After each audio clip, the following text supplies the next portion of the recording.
ಯಾವಾಗ ನಿಮ್ದು ಎಕ್ಸಾಮ್ ಇಬ್ಬರದು? ನಾಳೆಯಿಂದ ಸ್ಟಾರ್ಟಾ? CBSE ಅವ್ರಿಗೆ, ಸ್ಟೇಟ್ ಅವ್ರಿಗೆ ಮಾರ್ಚ್ 25 ಅಲ್ವಾ? ಸ್ಟೇಟ್ ಅವರು CBSE ಇಬ್ಬರು ಇದ್ದೀರಾ, ಬೇರೆ ಬೇರೆ ಇದ್ದೀರಾ? ಸ್ಕೂಲ್ ಮುಗಿಸ್ ಹೋಗ್ತಾ ಇರೋದು ಖುಷಿ ಆಗುತ್ತಲ್ವಾ?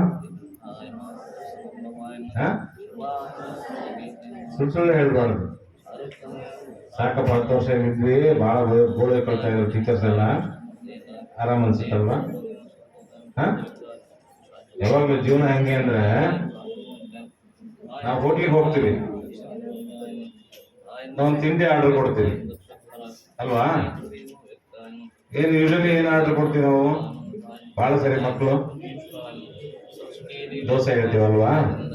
ನೀವು ದೋಸೆ ತಗೊಂಡು ಕೂತಿರ್ತೀರಲ್ವಾ? ನೀವು ದೋಸೆ ತಿನ್ಲಿಕ್ಕೆ ನಿಮ್ ಪಕ್ಕಕ್ಕೆ ಒಬ್ಬನಾರ ಮೊಸರು ಆರ್ಡರ್ ಕೊಟ್ಟಿರ್ತಾನೆ, ಅಥವಾ ಒಂದು ಪಲಾವ್ ಆರ್ಡರ್ ಕೊಟ್ಟಿರ್ತಾನೆ, ಬಿಸಿಬೇಳೆ ಭಾತ್ ಆರ್ಡರ್ ಕೊಟ್ಟಿರ್ತಾನೆ, ಅವನಿಗೆ ಪಲಾವ್ ಬಿಸಿಬೇಳೆ ಭಾತ್ ಬರುತ್ತೆ ಅಲ್ವಾ?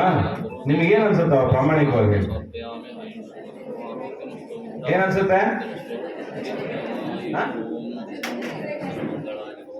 ಕೇಳಿಸ್ತಾ ಇದೆ ನಂಗೆ.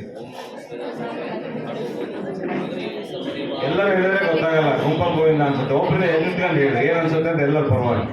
ನಾನು ದೋಸೆ ತಿಂತಾ ಇರ್ತೀನಿ, ಭಕ್ತನಿಗೆ ಪಲಾವು ಬಿಸಿಬೇಳೆ ಭಾತು ಮೊಸರೊಡನ ಆರ್ಡರ್ ಕೊಟ್ಟಿರ್ತಾನೆ, ಅವನಿಗೆ ಅದು ಬರುತ್ತೆ. ಅವಾಗ ಸಹಜವಾಗಿ ನಮ್ಮಲ್ಲಿ ಬಹುತೇಕ ಜನರಿಗೆ ಏನ್ ಅನ್ಸುತ್ತೆ?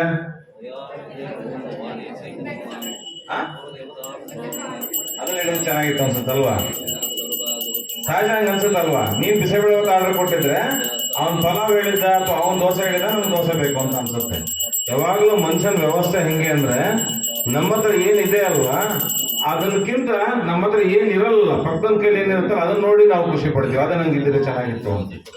ಅದು ನನ್ನ ಹತ್ರ ಇದ್ದಾಗ ನನ್ನ ಹತ್ರ ಇರೋದ್ರ ಬೆಲೆ ಗೊತ್ತಾಗಲ್ಲ.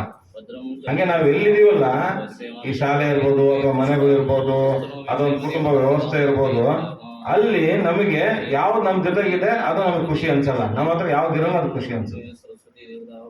ನನ್ನ ಹತ್ರ ಮಾರುತಿ 800 ಕಾರ್ ಇದೆ, ನಾನು ಬೈಕಲ್ಲಿ ಹೋಗೋಣ ನೋಡಿದ್ರೆ ನನ್ನ ಕಾರಲ್ಲಿ ಖುಷಿ ಅನ್ಸುತ್ತೆ ನನಗೆ ಅಲ್ವಾ?